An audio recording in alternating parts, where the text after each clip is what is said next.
this is about where we left off with tissue and image receptor exposure. Are there any other pressing questions?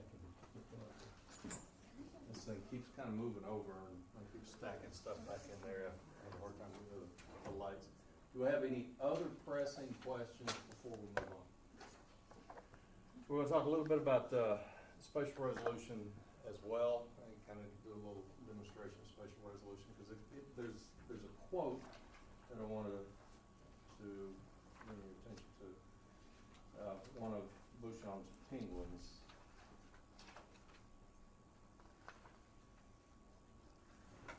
Yeah, well, we'll get there here in a minute. So, tissue and image receptor exposure, tissue types and image receptor exposure. How much of an exposure you're going to have at the image receptor is going to depend on both the type of tissue and the thickness of that tissue. Right, so where you're going to have some difficulty in keeping these things straight in tissue type and image receptor exposure and the type of image receptor exposure is in that certain tissues are going to absorb more x-rays than others, right? So, we'll walk back through just the basics of scatter creation, the type of tissue that creates more scatter. And it's really kind of a misnomer. It doesn't really create more scatter. It's just that more scatter is going to transmit. It's going to be soft tissue, right?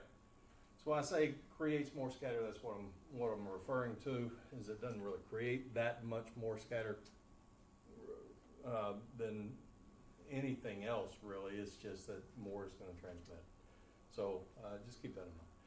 So what you're going to have a tendency to do is take a look at your tissue type and you're going to say, okay, well, I've got soft tissue. Soft tissue creates more scatter, right?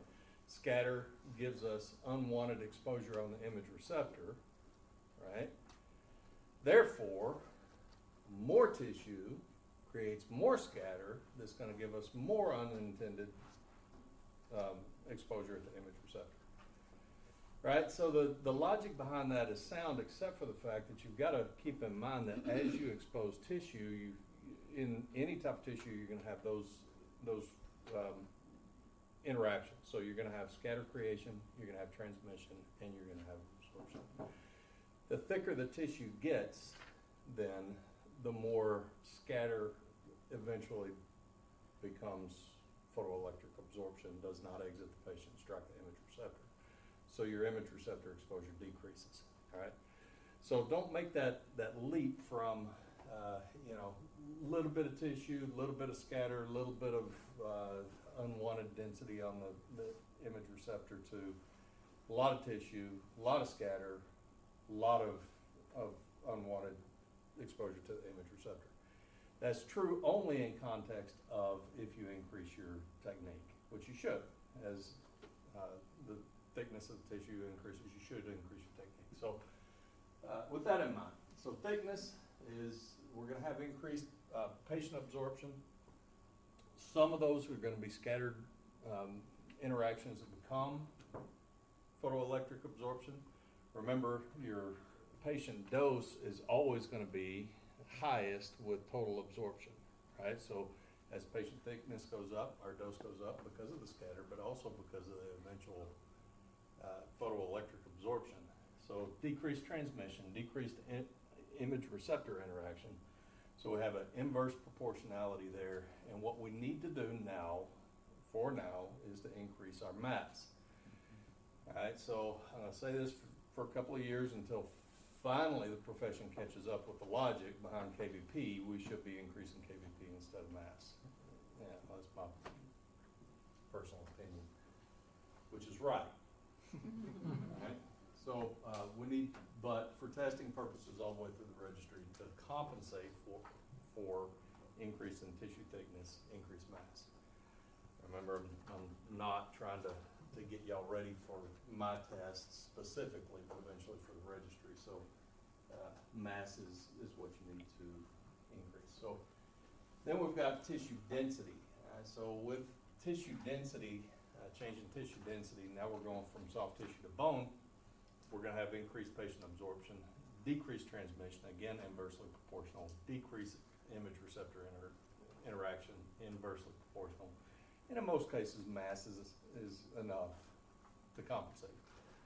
All right, so realistically, in a realistic world, if you're shooting, since we're going through skulls right now, you're shooting a skull on a patient who has good bone density, then you may use 80-85 kVp to get through that skull. If the patient has osteopetrosis, which increases skull density or bone density, 80-85 kVp is still going to be adequate to get through that bone. So you can still use the same kVp and mass is adequate. So you can increase mass in most cases. You will, though, run into questions that ask specifically about that. And in those cases, you can increase, it is acceptable to increase your KVP instead of your mass to compensate for the increase in the density because of some sort of pathology like osteopetrosis. Okay?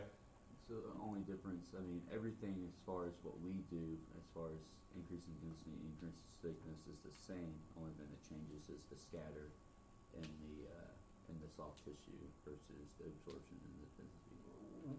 Right. Well, you're going to have not just the scatter with the soft tissue, but you're going to have with the increases that scatter will eventually become photoelectric as well. So they're both just increasing photoelectric.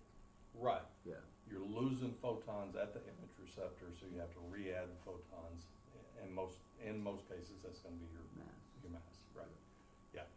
But those pathologies that are specific to increased density, the tissue density, and I'm not talking about tissue density from air to soft tissue or air to a water-type substance, like let's say a patient has pleural effusion. Okay, I'm talking about bone. If you have a situation where bone becomes significantly more dense, then you can increase your KVP instead of your mass. Okay. But most of the time, if you get to a question and you just are absolutely clueless on the pathology that you're talking about, mass is your safe technique adjustment factor. All right. So I'd say if you were given 10 questions on which factor to change for pathologies, I'd say 8 of them are going to be mass. Okay, 2 may be KVP. So, and it's always going to be because of increasing density.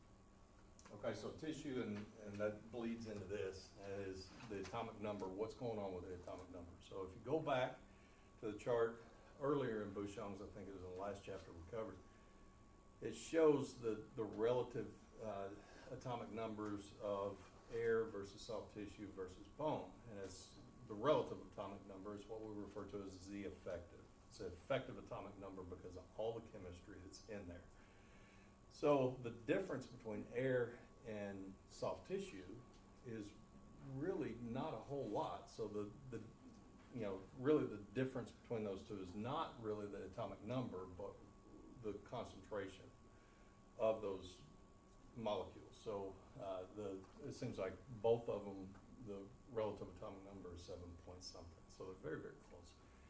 So in those cases, you just need to increase mass. It's not until we get to a significant increase in bony tissue that you might need to increase your KVP in order to get through that. Again, you can get through any kind of osteopetrosis or giantism or anything like that with regular KVP, your normal range of KVP. But again, on a test question, if you have something that increases bony density, the answer on the test may be to increase KVP. Okay. So other things that might affect your image receptor exposure that we've talked about, and now we're going back kind of to the brim spectrum, is if we have an increase in filtration, it decreases numbers, so we would need to increase mass. Where we used to see this was really with compensating filters. We don't use compensating filters all that much anymore because the computer algorithm does a much better job than what just recording on films used to do in evening out those tissue density differences. And what I mean by that is that if we were doing let's say, a lateral C-spine on somebody with any kind of relative size at all, we were gonna have to shoot a swimmer's. Just because of the thickness and the difference in density between the C-spine, and the upper C-spine and the lower C-spine. Because of the computer processing now, we don't need to use the swimmers nearly as often. So the option then would be, instead of using the swimmers, to use a wedge filter. So we would use a wedge filter and we'd put the thin end of the wedge down into the patient's shoulder, thick end of the wedge up over the C-spine, so it'd even out the tissue density differences. But what we would have to do is that filter is a big, thick chunk of aluminum. So it's gonna absorb a lot of x-rays. So we would have to increase our mass pretty significantly. Just don't have to do that all that much anymore. So all that is to say that, yeah, that's a potential test question. In practice, you're just probably never gonna see that. You're certainly not just gonna increase filtration, right? You're not just gonna put an extra slab of aluminum on your collimator housing. So adding grids, though, we're gonna get into that in the next section. Control of scatter creation, also cleanup. But grids increase patient dose significantly because they absorb a lot of x-rays before they make it to the image receptor on a level of about 3 times for even the lowest ratio grid that you might actually use in a general purpose hospital.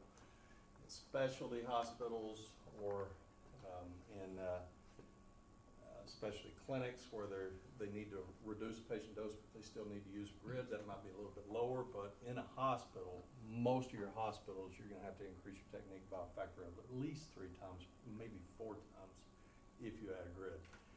So it's big. If you increase SID, the patient dose doesn't really change all that significantly, if at all. But the exposure to the image receptor does dramatically. That's your inverse square law. So if you increase your SID and you don't do anything, then your exposure to the image receptor decreases. So what you have to do is to use the square law. Yeah, the direct square law. Density maintenance. So you have to increase your mass. If you double your distance, you have to increase your mass by a factor of 2 squared is 4, right? So, and then increase in OID, this requires a little bit of explanation, and you've heard the terms air gap, right?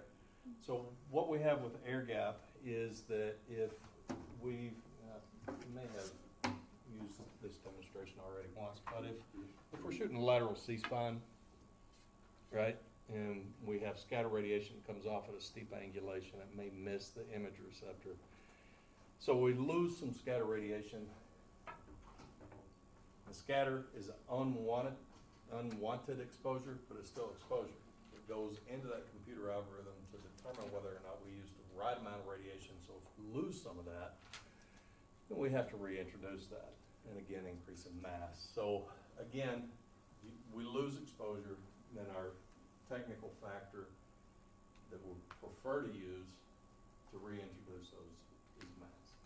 So speeds, I'm not gonna go through this item by item, but speed is, image receptor speed has to do with the sensitivity of the image receptor type to exposure. It used to be exposure and processing. We don't use processing anymore. Processing involved a lot of chemistry. Our processing now is application of our lookup table to the exposure that you made. So when you make an exposure, the computer compares your exposure and what your image looks like to what the stored image looks like, and it tries to make corrections and bring out that contrast. So that's all speed is the sensitivity of the image receptor to detect that radiation and then give you a fair representation of what that anatomy looks like based on the exposure coming through the patient. So, right? Yeah, so speed is just sensitivity of IR based off the exposure exiting the patient. Right, right. So if you have a 100 speed system, What a 100 speed system, that 100 is just a number representing the speed. That's what we used to refer to as a par speed system. Kind of archaic terminology now, but it's par speed system. So a 200 speed system is twice as fast as a 100 speed system, okay? So what that means is that it uses or requires half the radiation exposure, right? Since it's twice as fast, it's twice as sensitive. Since it's twice as sensitive, we can use half as much mass, okay? All right, and the numbers are all proportional. So if we have a 400 speed system, how much faster is that than a 200 speed system? 4 times, or double. Yeah, double. So it's 4 times faster than a 100 speed system. So a 400 speed system compared to a 200 speed system, we can cut down Another half. another half, right? So when you change it from a 100 speed to a 400 speed, how much of a change do you need? 4. Factor 4. Right, right. So that's all speed is. Sensitivity. How much radiation do you need? The higher the number, the more sensitive, and the lower the mass you need. So are your questions gonna be like that about speed, or are they gonna be about the crystals and the? No, not the crystal. It's film. Okay. Film's not on there. So at it's all. just, it's just gonna be like, the speed is based off of this factor because you increase it by 400 and. Yeah, it'd be something to the effect that, you know, you may expose, how much more radiation would you need for a 100 speed system versus a 400 speed system? It'd be 4 times. It'd be 4 times, Okay. right. So if you go in it either way, you're changing from a 100 speed system to a 200 speed system, what would you need to do with your mass? Double it. 100 to 200, you would need to reduce it. Reduce it in half. Right, if you're going from a 200 to a 100, you would need to Double it. double it, right, right. So, again, you know, most of what I'm trying to get you, you know, really on board with are the concepts in this semester, and we'll hammer those, you know, the math home in the sophomore imaging class. So most of the math on this test, you should be able to work just in your head. You can use calculator if you want to, but there's not a whole lot of complicated math on this particular test. We're gonna start in the fall with math, and we're really gonna talk about it, you know, and test on it and all that. So, easy math for this one. All right, so characteristic curve, we kind of talked about. Graphing, contrast, we're not gonna talk about. But that's what the characteristic curve is, H&D curve, D log E curve. And just so you know, what logarithmic exposure is, all right, and that's what this is down here, and that's actually what this is up here, really, is a representation, it's a small number representing a wavelength, okay? So where this originated was that X-ray film could record up to 10,000 shades of gray. All right, so I'm not going to require you to, you know, take your phone out and, you know, turn it to the calculator. That's a scientific calculator. But if you're interested, if you turn your calculator sideways, or your phone sideways, your calculator expands. It has a whole lot more buttons, right? So if you type in 10,000 and you hit the log button, what you're going to get is 4. Okay, so what's this up here? 4. All right. So what that represented was that 1 in every 10,000 X-ray, or I'm sorry, 1 in every 10,000 light photons that hit an image that was at a density of 4.0 would make it through. In other words, nothing made it through a film that was at 4.0. You couldn't see through it. I worked evening shift with a guy whose bedroom faced east, okay? So he couldn't sleep past like 8 o'clock, 7 o'clock in the morning because it was just too bright in his bedroom. So what he did was I don't recommend that, you know, anybody do this, but what he did was he took some X-ray films and he exposed them to white light and then processed them so that they turned out totally black. And he put those over his window in his bedroom and used it as blackout curtains. That's, you know, so sunlight couldn't get through it. That's how dark that is, okay? So, little numbers representing big numbers. So all you gotta do is count the zeros. So, 10,000, how many zeros do you have in 10,000? 4. 1,000, how many do you have? 3. 100 and 10 is 1. So that's what that represents, okay? So then, what also you can do is hit 2, just the number 2, and hit log, and what that's gonna give you is 0.3. Okay? So with 0.3, that's why they've got it down here. It would really make more sense going up and down this way. But at 0.3 change in density, what you've got is a doubling of the density. So 2 log is 0.3. So for every 0.3 change on this axis, you got a doubling of the density. Okay? So I went all that way to say, you notice these are all 0.3s. If we had an H&D curve that went off in a perfect 45-degree angle, then a 0.3 exposure here would give us a 0.3 exposure here, 0.6, 0.6, 0.9, 0.9, then come off at a perfect 45-degree angle. The sensitivity and the exposure on our image receptors actually does that. Okay, but once it applies our computer algorithm histogram, it gives us much more contrast. And contrast resolution is a benefit to CR, the change from screens of films to CR and eventually DR. So where we are now with our image receptors, and the reason we get such a better image now than what we did with screens of films is because contrast resolution is so much better than what it was. Okay, we can ferret out that contrast. Make it look a whole lot better. So what do you want us to know on characteristic curve? Do you want us to know? Good question. The parts of characteristic curve, the most important part is straight line portion. That's the diagnostically useful portion. Mm-hmm. All right, so straight line portion, need you to know just from a description or a drawing which characteristic curve will give you more contrast, more vertical, more contrast, more horizontal, lower contrast, right? So shoulder portion means it's too dark, you know, it just doesn't matter. And the toe portion is such a low exposure that the image is so light it doesn't matter either. So the portions, you've got the toe, shoulder, straight line portion. Straight line portion determines contrast, primarily it.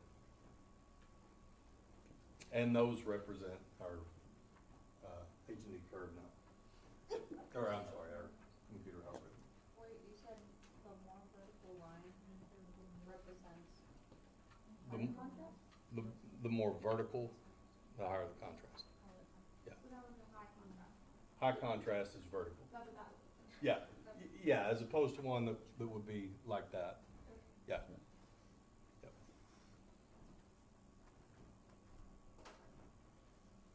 Okay, so latitude, latitude is grayscale, so it's inversely proportional to contrast. The higher the latitude that you have, the lower the contrast is. All right, so as contrast goes up, latitude goes down. Just think of latitude as grayscale, just another word for grayscale, a term for grayscale. So what is used to control the latitude and the contrast used to be KVP. The textbook even mentions KVP in context of adjustments in contrast, and it really has no true effect anymore. And again, I recommend that you go into clinicals, mock you up a patient, and test some of these things. You're gonna have to do this in your sophomore year. You're gonna do some experiments in your sophomore year. You might as well just get used to it, you know. Start shooting things and see what it does. Change things up, see what it does. You know, again, you've got some downtime.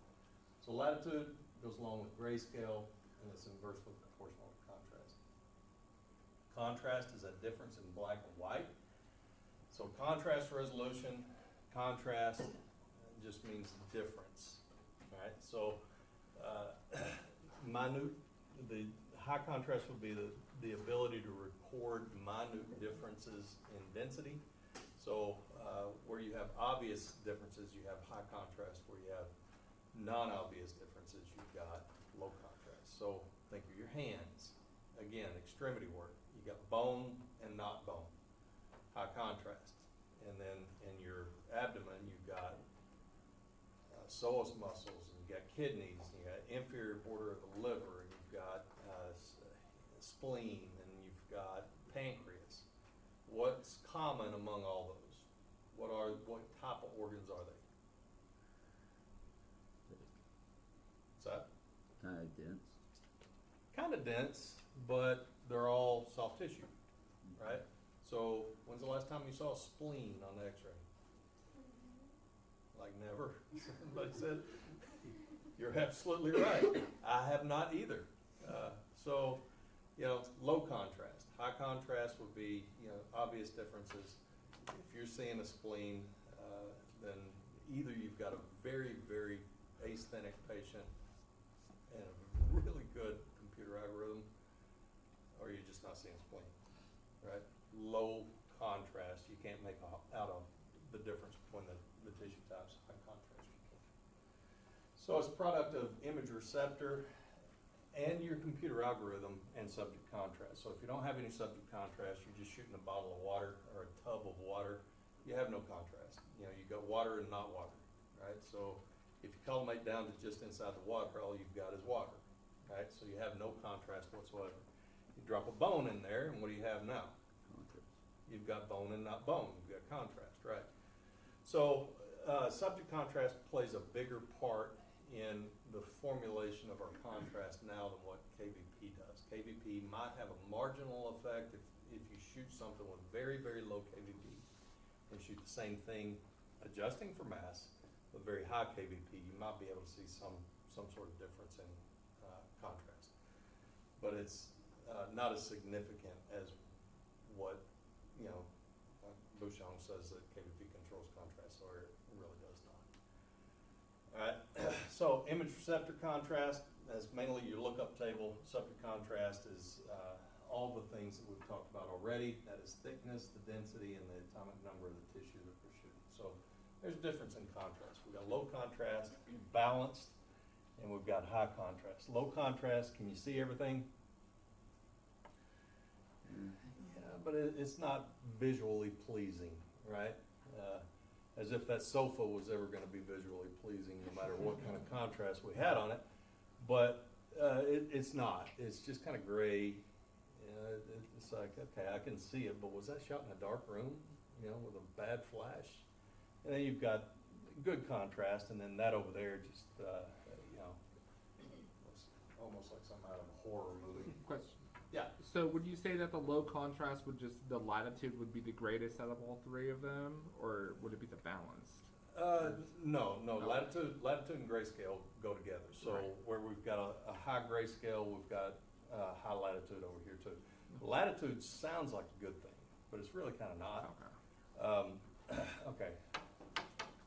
So there is one exception in latitude. Since we're here, there is one exception in latitude, and that is you might hear somebody refer to high KVP techniques as having high latitude. Okay, that used to have two meanings. One giving us a long grayscale like what we're seeing here, but that doesn't really apply anymore with digital processing. This is what it's going to turn out to look like regardless of if you use high or low KVP. It's going to come out balanced because our computer algorithm. The second context is that KVP gives you latitude in your exposure. And what that means is that if you use low KVP, let's say you make an exposure and you use the lowest possible KVP to get through the anatomy, okay? Everybody with me so far? You've used very low KVP, you've barely made it through the patient, okay?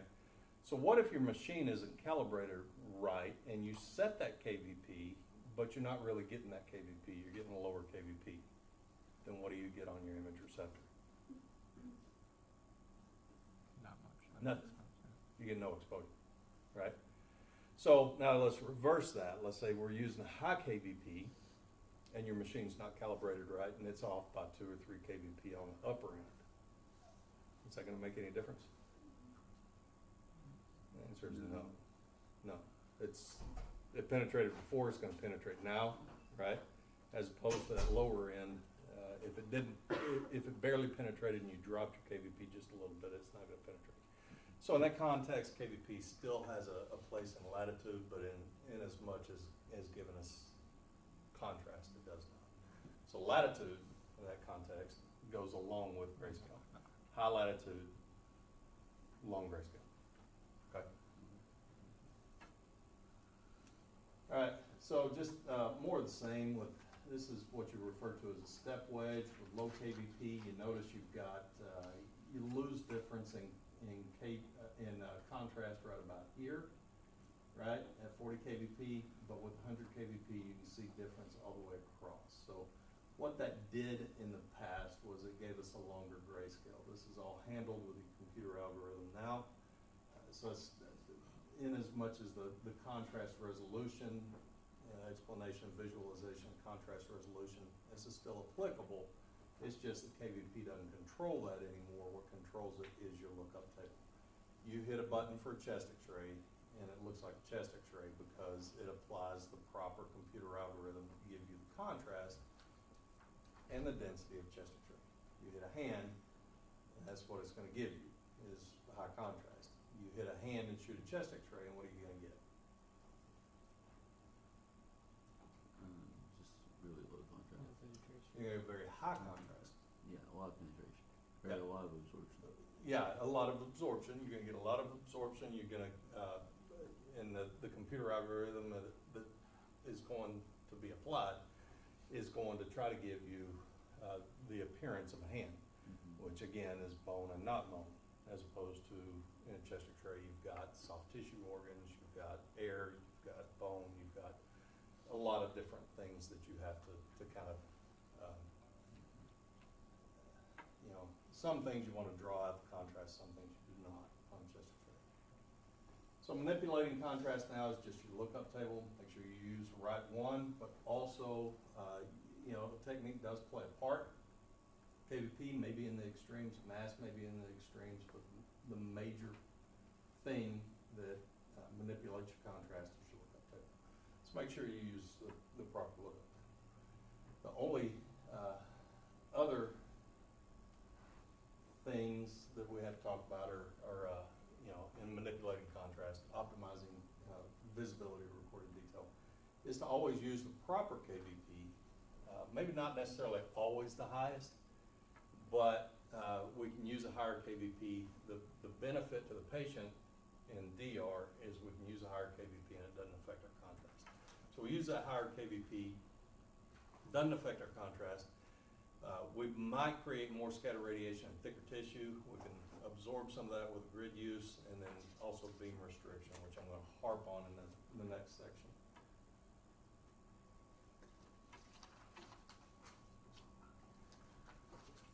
Okay, so I'm going to skip through that because KVP really didn't control it. So how does it apply? It's the lookup tables. That is your stored algorithm. It's your stored histogram, and the computer makes your image look like the stored image in as much as it can. So there's a question about any type of manipulating contrast. Is our lookup table is the main factor? Yeah. Yeah. Your computer algorithm is going to be your main factor in your contrast of its appearance of the image. So subject contrast. Remember, we have two different types of contrast. We have subject contrast and we have radiographic contrast, and they're not really the same. One does influence the other, so subject contrast does influence your radiographic contrast, but also thickness. With thickness, generally what we get is more scatter radiation, so it's, we're going to have more unwanted density on the image receptor, and we're also going to have to adjust our technique. So it means more x-rays. With more x-rays, that means more which technical factor? Mass. For now, mass, yeah. And mass density, at the same size but different tissue types. This is where we've got, even within soft tissue, you can see the kidneys, but you know, and psoas muscles, but differentiation of really any other tissue types in the abdomen, you just can't see all that well. So you got, the, chemical composition may be similar, but with an increased mass density, you're gonna have some additional contrast there as well.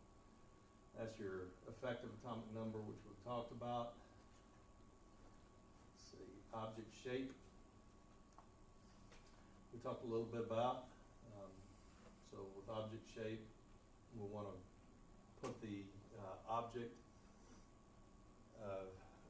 if at all possible, we want to put the object in a position where it's most closely aligned to the divergent central ray. You remember talking about that in like the wrist bones, why we shoot wrist bones PA, I don't know. L-spine is another example, but we do have some problems with L-spine. If we were to shoot our L-spine PA, just looking at the lordotic curvature in L-spine, you see the way the intervertebral disc spaces are aligned, right? So we shoot at AP, and the central ray is diverging like this, while our intervertebral disc space is facing downward like so, right? So to better follow the disc spaces, would be better off shooting AP or PA? PA, right. So it'd be better PA, but what problem do we have? Spinous processes are, What's that? the spinous processes are kind of covering the space. Okay. Well, yeah. The spinous processes might change the position of the spinous processes, the appearance of it, but that's not really what I'm looking for. OID, exactly. So we flip the patient around, we shoot in PA, and we get an increase in OID. So we lose sharpness for recorded detail, right? Add to that the fact that what's your demographic usually for somebody with back pain? And where'd they come to you from? Most of the time. Car wrecks, things like that. You know, they're on a backboard. How you gonna get them on their stomach? You know, pick the backboard up and flip it over. I hope not, right? Even if, even if they're, walkie-talkie type patient, laying on their stomach may be uncomfortable. So we shoot AP. So how do we overcome that lordotic curvature? Now we're going back to positioning. What's that? One more time. Bend their knees. Thank you. Yeah. Okay. So I've got tinnitus, and if I hear everything through a filter of hee. So if I say huh or whatever, it's legitimately I can't hear it. All right. So improving quality, proper positioning, very important. Reduce OID where applicable, where you can. Take advantage of the shape, right? We just took a look at that. If it's possible or even prudent to do so. Proper central ray positioning. If you position, let's say, the middle of the anatomy, let's use this instead and get my fingers out of the way. So you position the anatomy parallel to the central ray and perpendicular to the image receptor. And what do you see there? A nice line, but if I keep it like that and I move over this way, what happens? It gets screwed up, right? So you got to put the anatomy of interest in the center of the image receptor and center of the central ray. Otherwise, you get what we refer to as parallax. Parallax kind of means seeing something where it's not. Okay, so if you're off-centered, anybody done a myelogram or LP? Mm-hmm. Yeah. So where do they want to see the needle on the fluoro screen? Right in the middle. And that's why, is because of parallax, right? Okay. So proper central ray positioning, image receptors, in consider your noise, fog elimination, use grids, use collimation. Be cognizant of what causes quantum model, if it even exists anymore. Your technique, KVP, appropriate, show your contrast, so to speak. But keep in mind that the effects of adjusting KVP on your index number, on your really exposure, not so much density. So how much of a change in KVP do you need to make any kind of change at all on your image receptor? If you need to repeat an exam, let's just go with that. 15%, right? 15%. So a very drastic effect has KVP. So if you underexpose a patient by a factor of 2, and you want to use KVP to adjust for that, then you would increase your KVP by 15%.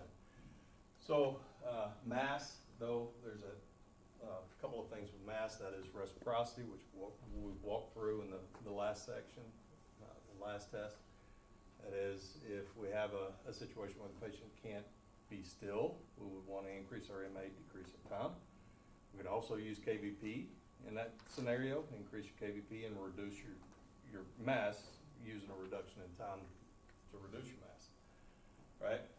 But also be aware that you can lose some sharpness for reported detail by using excessive rotor times, very high MA stations. We get a blooming of the space charge, loss of sharpness for reported detail, and again, we have an issue with the quantum model. So how we can overcome some loss of sharpness for reported detail in cases where we have an increase in OID and we can't increase SID is that we can use a small focal spot. All right, so that's not going to be our preferred. Let me do this.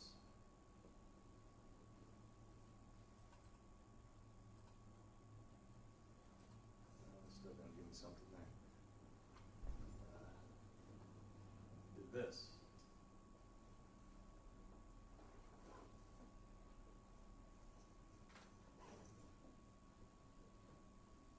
Okay. So I wanted to turn that off to demonstrate this because we've got variables in the data projector that can kind of skew the results of this. So if we have an increase in OID, all right, so I got a good shadow with my hand here, right? So if I increase my distance, then what you start to see is the increase in magnification gets a little bit fuzzy, right? Okay, so that's magnification factor. You know, you calculate magnification factor, sit over sod and the whole 9 yards, right? So what if we need to increase our OID, but we have a natural increase in OID, but we want to decrease our magnification? What can we do? Increase SID. Exactly. So I'm going to walk over here just a little bit. So this is about halfway, right? Mm-hmm. So if I increase that, reach back with it.